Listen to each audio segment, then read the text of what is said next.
دورے بھی شروع ہوں گے، پھر اور بات چیت بھی آگے بڑھے گی، یعنی بات چیت جاری ہے اور ایک ہمارے اعتماد میں اضافہ ہو رہا ہے اور بہتر ہو رہی صورتحال، یہ بھی بڑی اچھی خبر ہے. اچھی خبر ہے. تو ہمیں بات چیت ایران سے تو ہم کر رہے ہیں، اور وزیر اعظم نے بڑی اچھی بات کی ہے، ہمارے ہمسائے ہیں، ہمسائے تو بدل نہیں سکتے، ان کے ساتھ اچھے طریقے سے رہنا ہی ہماری ذمہ داری ہے. بالکل مل کر کوشش کرنی چاہیے اور دہشت گردی تو آسانیاں پیدا کریں اور آسانیاں پائیں. اسی سے میں آگے بڑھنا چاہوں گی، اوورسیز پاکستانیوں سے متعلق بھی پاکستان میں کنونشن ہو رہا ہے، ایگزیکٹلی 3 روزہ کنونشن کا آغاز ہو چکا ہے اور ہم نے بڑی تعداد میں اوورسیز سے، مقصد یہ ہے کہ ہم ان کو آپ یہ دیکھیں نا ان کی خدمات کو سراہیں، انہوں نے جو کیا ہمارے لیے. $4 ایک مہینے میں جی ریمیٹنسز میں تجاوز ہو گیا ہے. ایگزیکٹلی جو بیرون ملک پاکستانی جو ہے جو ترسیلات زر بھیج رہے ہیں، تو جتنا ہم اب ایکسپورٹ کرتے ہیں نا اس سے زیادہ اوورسیز پاکستانی جو بھیجتے ہیں، یعنی جو ہم نے مین پاور ایکسپورٹ کی ہے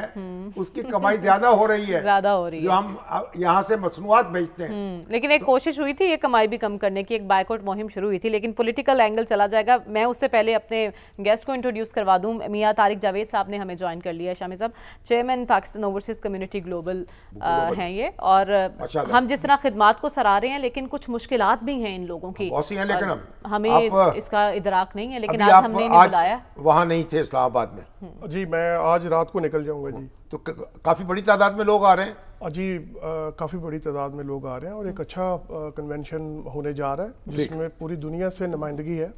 1500 کے قریب، تقریباً 1200 سے لے کے 1500 کے قریب. آپ ڈیلیگیشن بڑا لے کے آئے یا خود ہی آئے؟ نہیں جی، میرے کوئی تقریباً 16 ملکوں کے میرے پریزیڈنٹ آئے ہیں، ساؤتھ افریقہ ریجن سے، جاپان سے، امریکہ سے، آئرلینڈ سے، سب جو ہماری جو تنظیم ہے اس کے لوگ وہاں پہ پہنچ چکے ہیں. آپ جو کسی پاکستانی سیاست میں بھی کوئی حصہ لیتے ہیں؟ نہیں، ہم کسی پاکستانی سیاست میں حصہ نہیں لیتے، صرف اپنے آرگنائزیشن ہماری جو ہے نا وہ یعنی پاکستان کے ساتھ ہے بس، پاکستان ریاست کے ساتھ، کسی سیاسی جماعت کے ساتھ نہیں. کسی سیاسی جماعت کے ساتھ. آپ نے، میں دیکھ رہا تھا کہ آپ نے ایک ہمیں بھیجا کہ جو 50,000 جو یعنی پاسپورٹ ہیں بلاک کیے گئے ہیں، وہ بلاک کیے گئے. جی یہ پہلے تو آپ کا شکریہ کہ آپ نے انتہائی اہم اسی وجہ کی مسئلے کے لیے میں یہاں آنا چاہتا تھا کہ 50,000 پاکستانیوں کے جو پاسپورٹ بلاک کیے گئے ہیں، اس میں انہوں نے 2017 سے پہلے جو لوگ یہاں سے کسی بھی طریقے سے گئے تھے، کوئی شپوں میں گیا تھا، کوئی لیگل گیا تھا، ان لوگوں نے جنہوں نے پولیٹیکل سٹے اپلائی کیا یا جو ڈپورٹ ہو گئے، ان لوگوں کے سب کے نام ڈال دیے ہیں اس میں. اب جو لوگ پاکستان سفر کر کے واپس آ رہے ہیں، ایئرپورٹ سے ان کو روک لیا جا رہا ہے اور امبیسیز نے ان پاکستانیوں کے پاسپورٹ بنانے بند کر دیے ہیں. میری ریکویسٹ تو یہی ہے حکومت پاکستان سے کہ اگر آپ نے کوئی اس طرح کا قانون بنانا ہے، جس طرح ابھی آپ ذکر کر رہے تھے کہ اوورسیز پاکستانی ریمیٹس بہت بڑی تعداد میں بھیج رہے ہیں اور آپ کے ایکسپورٹ سے بھی زیادہ ہم پیسے بھیج رہے ہیں اور اس سے بھی زیادہ بھیج سکتے ہیں، لیکن اس کے لیے اوورسیز پاکستانیوں کا اعتماد بحال ہونا بہت ضروری ہے. اب دیکھیں 50,000 پاکستانی وہ کسی اتنی مشکلات سے سیٹل ہوئے ہیں، مگر یہ اللیگلز ہیں، غیر قانونی طور پر گئے ہیں، ان کے پاسپورٹ بلاک کیے گئے ہیں یا دوسری کسی سیاسی سرگرمیوں کی پاداش میں کر دیا گیا؟ وجہ کیا ہے پاسپورٹس بلاک کرنے کی؟ نہیں، یہ انہوں نے کوئی سیاسی طور پہ کسی کے نہیں کیے گئے. انہوں نے ایک 50,000 لوگوں کے پاس ایک نوٹیفیکیشن وزارت داخلہ کی طرف سے جاری ہوا، جی 50,000 لوگوں کے پاسپورٹ ہم نے کینسل کر دیے، ان کے نام دے دیے ہیں، ان کے نام دے دیے ہیں. اب ہو یہ رہا ہے کہ وہ لوگ جو اپنے لیگل پروسیس میں وہاں بیٹھے ہوئے انتظار کر رہے تھے کہ انہوں نے لیگل ہونا تھا، اب ان کو امبیسیز جو ہے نا وہ پاسپورٹ ایشو نہیں کر رہی، تو اس میں سب پاکستانی سفر کر رہے ہیں. ہماری یہ ریکویسٹ ہے تنظیم کی طرف سے کہ جو پاکستانی یہاں سے اتنی مشکلوں سے چلے گئے ہیں اس کا ہمیں سہارا بننا چاہیے. ٹھیک ہے، وہ ریاست جو ہے نا وہ ایک ماں کا کردار ادا کرتی ہے، مشکلات کم کرے، ان کی مشکلات کم کرے، سپورٹ کرے، ان کو سپورٹ کریں. وہ ریمیٹس بھیجیں گے نا، جب سیٹل ہوں گے تو ریمیٹس بھیجیں گے. اب اگر وہ لوگ یہاں پہ جا کے ان کو پاسپورٹ ہی نہیں ملیں گے تو وہ کیسے لیگل ہوں گے؟ یعنی جو لوگ چلے گئے ہیں جی اور جو لوگ وہاں لیگل ہو سکتے ہیں، جو اس کے لیے اسٹرگل کر رہے ہیں، ان کو آپ ان کے پاسپورٹ منسوخ کر کے ان کو بلاک کر کے آپ کس کی خدمت کر رہے ہیں؟ یہ مجھے بھی نہیں پتا یہ کس کی خدمت کر رہے ہیں. میری تو گزارش یہی ہے کہ وہ پاکستانی جو پہلے جا چکے ہیں کسی بھی طریقے سے, چاہے لیگل چاہے ان لیگل طریقے سے, اگر آپ نے کوئی قانون پاس کرنا بھی تو آج سے کر لیں, جو آج کے بعد جائے. لیکن جو لوگ 2017 سے جو لوگ گئے ہوئے ہیں وہ بیچارے پتہ نہیں کتنی مشکلات سے, سر آپ سوچ نہیں سکتے. جو شپ ڈوبتے ہیں 3-3 ہزار لوگ مر جاتے ہیں ان شپوں کے اندر, لاشیں نہیں ملتی ہمارے بچوں کی, اور یہ ان کے اوپر یہ پابندی لگا رہے ہیں, اور ایمبیسی اس چیز کا فائدہ اٹھا رہی ہے. ایئرپورٹس کے اوپر ان کے ساتھ اچھا سلوک نہیں کیا جا رہا. تو ریاست کو میں زیادہ تر یہ کن ملکوں میں ہیں یہ پاکستانی؟ سارے ملکوں میں سر, یہ یورپ کے سب ملک میں, پورے یورپ میں ہیں, مڈل ایسٹ میں ہیں. اچھا یہ مزے کی یہ بات, اور وہاں یورپی ممالک جو ہیں وہ نہیں ان کو نکال رہے ہیں؟ وہ نہیں نکال رہے سر, وہ بالکل نہیں نکال رہے. وہ وہاں وہ تو ان کو سیٹل کرنے کے لیے کہہ رہے ہیں اپنے پاسپورٹ لے کے آئے, آپ کو ہم سیٹل کریں گے. پاسپورٹ بلاک ہو چکے, تو ہماری ریاست نے پاسپورٹ بلاک کر دیے, تو اب کیا کریں, کہاں جائیں؟ تو ہماری ریاست کیوں یہ کام کیوں کر رہی ہے؟ سر مجھے تو اس کے بارے میں آپ اس پہ تو آپ بہتر روشنی ڈال سکتے ہیں. کنونشن میں بھی آپ یہ مسئلہ اٹھائیں اور پرائم منسٹر سے بات کریں. یہ گولڈن چانس ہے آپ لوگوں کے پاس. بالکل ہم اس کے آئے اسی لیے, یعنی یہ بڑی ایک میرا خیال ہے اس میں تو کوئی ایسی کوئی راکٹ سائنس نہیں ہے, سیدھی بات ہے. اس مسئلے کو اٹھایا جا سکتا ہے. جیسے ابھی ہم ایران کی بات کر رہے تھے, ہمارے 8 مزدور وہاں پر کس بےایمانہ طریقے سے ان کو قتل کر دیا گیا ہے. پھر ہماری حکومت نے اب ریکویسٹ کی ہے کہ جو میتوں کی واپسی ہے اس میں ذرا آسانی کی جائے. اسی طرح یہ بھی ایک بہت بڑا ایشو ہے, لیکن جو اوورسیز پاکستانی ہیں وہ باقاعدہ ویزا لے کے گئے تھے, وہ ایسا بات نہیں کہ غیر قانونی طور پر نہیں گئے. لیکن جو اوورسیز ہیں ہمارے مختلف ممالک میں, ان کی بھی میت کی واپسی پاکستان میں ایک مشکل عمل ہے. یہ 3-4 چیزیں جو اور کیا چیزیں آپ دیکھیں, ایک تو پاکستانی جس کی ڈیتھ ہو جاتی ہے جو مڈل ایسٹ میں ہے خاص طور پہ, وہ بیچارے اپنی زندگی کا 30-40 سال جو ہے وہاں اتنی سخت موسم میں وہ محنت کرتے ہیں, اور جب وہ مر جاتے ہیں تو ان کی ڈیڈ باڈی پاکستان حکومت لانے میں کوئی مدد نہیں کر رہی. وہ ان کی میں تو یہ برسوں سے یہ مسئلہ ہے, جنرل ضیاء الحق سے میں نے دیکھا تو اس وقت ڈسکس ہو رہا تھا, نواز شریف صاحب آئے تو اس سے ڈسکس ہو رہا تھا, آج بھی وہی موجود ہے. اب ہوا یہ ہے کہ پی آئی اے جو تھی پہلے وہ میت لاتی تھی بغیر معاوضے کے, ابھی بھی پی آئی اے کا بٹھا بیٹھ گیا. سر وہ ابھی بھی لاتی ہے, ہاں وہ ابھی بھی لاتی ہے, لیکن ایک میت کو باکس تک پہنچانے کے لیے, ایئرپورٹ تک پہنچانے کے لیے تقریباً 5,000 سے 7,000 درہم کا خرچہ آتا ہے. اور جب اگر وہ ان کے پاس پیسے نہیں ہیں تو ان کی لاش بیچارے کی کئی دن لاش پڑی رہتی ہے. آپ کی اتنی بڑی آرگنائزیشن ہے گلوبل, سر ہم ہیلپ کر رہے ہیں, کنٹریبیوٹ کریں نا سر, کر رہے ہیں. ہم نے بہت سارے لوگوں کی لاشیں جو ہے نا وہ ہم نے پاکستان بھجوائی ہیں. اور مزے کی بات سر میں آپ کو بتاؤں کہ ایمبیسیز کے پاس فلائی فنڈ جو ہے موجود ہے, وہ ہمارے لیے ہے. اور کمیونٹی بھی کنٹریبیوٹ کر سکتی ہے ضرورت ہو. کرتے ہیں سر, کمیونٹی تو کرتی ہے, لیکن ایمبیسیز نہیں کرتی. وہ جو پیسے ہیں وہ یوز ہوتے ہیں, جو یہاں سے وفد جاتے ہیں, جو یہاں پہ مہمان جاتے ہیں, ان کے اوپر یہ پیسہ سارا خرچ ہوتا ہے. حالانکہ یہ پیسہ اوورسیز پاکستانیوں کا ہے, یہ ان کے اوپر خرچ ہونا چاہیے. تو پاکستانی جو وہاں باہر انتقال کر جاتے ہیں خاص طور پر مڈل ایسٹ میں, جی, ان کی میتیں لانے کا اہتمام کیا جائے پاکستان واپس. سر یہ بڑا دوسرا مطالبہ, دوسرا بڑا مطالبہ. اور تیسرا کیا ہے؟ تیسرا سر ابھی آپ ذکر کر رہے تھے ریمیٹنس کا کہ $4 ارب کا اضافہ ہوا ہے. سر ایکچولی یہ $4 ارب نہیں ہے, ایک مہینے میں سر یہ ایک $4 ارب ریکارڈ قائم ہو گیا ہے. سر اتنی زیادہ ریمیٹنس نہیں آئی. سر یہ $20 ارب ہے سر, یہ $4 ارب نہیں ہے. آپ کی ہنڈی کے ذریعے باقی $16 ارب جو وہ ہنڈی کے ذریعے سر آ رہا ہے. ہم نے بڑی دفعہ اس کی نشاندہی کی ہے. گلشن کا کاروبار ایسے ہی تو چل رہا ہے.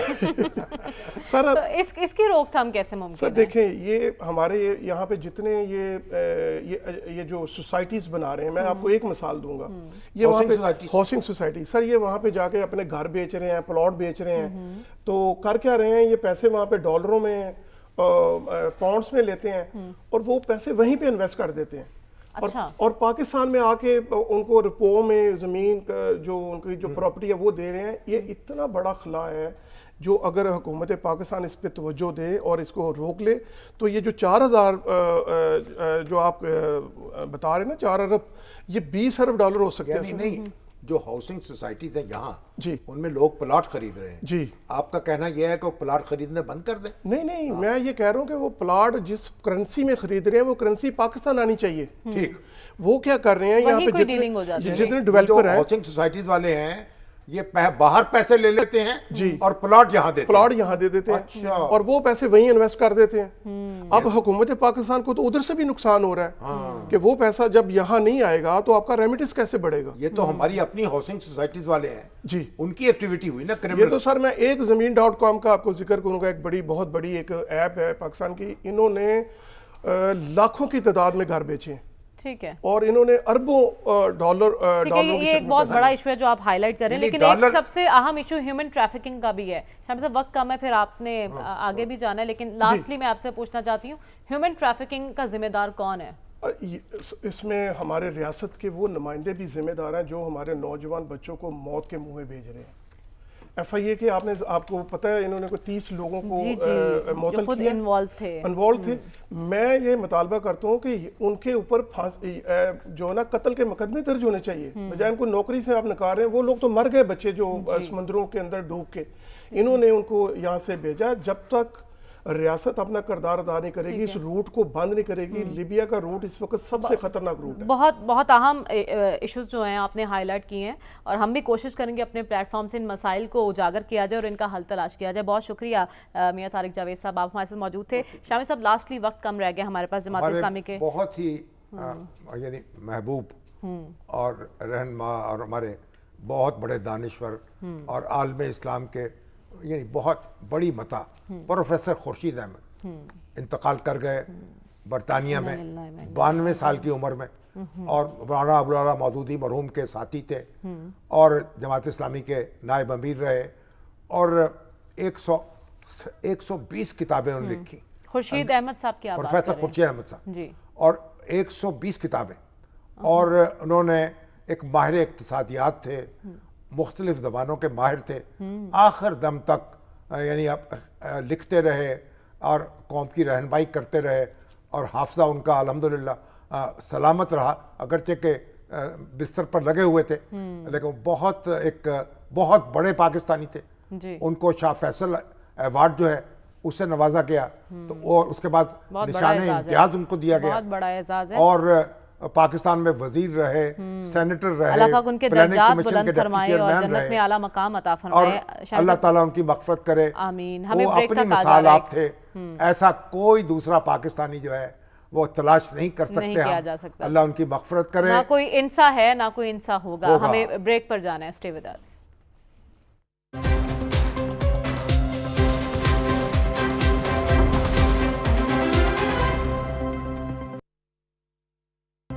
اہم معاملات پر شامی صاحب کا نقطہ نظر آپ نے جانا ہے. اس کے ساتھ ہی پروگرام کا وقت ختم ہوا چاہتا ہے. ہمیں اجازت دیجیے. اللہ حافظ.